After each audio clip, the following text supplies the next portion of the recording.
Hello, Greg. Hello, Jessica. How are you this morning? I'm well. How are you? I am doing good. Thank you for joining us this morning on Film Fiend. We're going to talk about your movie coming out, Lawless. It's based on a true story of the Prohibition era, and it's got an amazing cast of characters in it.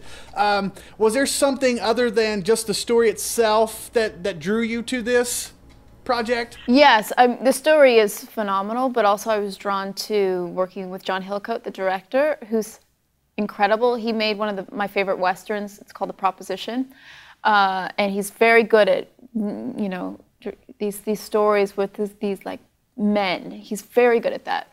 And this throwback to almost like John Ford. He's films. He's wonderful. And then also the cast. I was really excited to work with Tom Hardy, who I'd seen in Bronson, great actor, Gary Oldman, Shia LaBeouf, Jason Clarke, Mia Wasikowska, Guy Pearce. The cast is one of the best I've ever worked with. It's phenomenal. It's based on the book, The Wettest County in the World, I think it's called.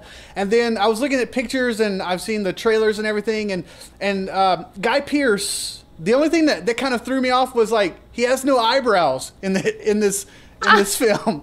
I mean, when you look, it's like...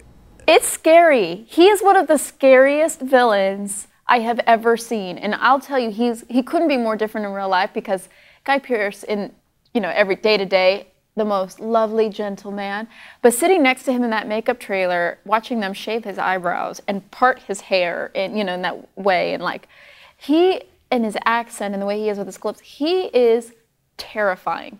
And he's a great nemesis for the Bondurant brothers. Yeah, it's a great film, and it's very exciting, the whole dynamic between the Moonshiners and the law.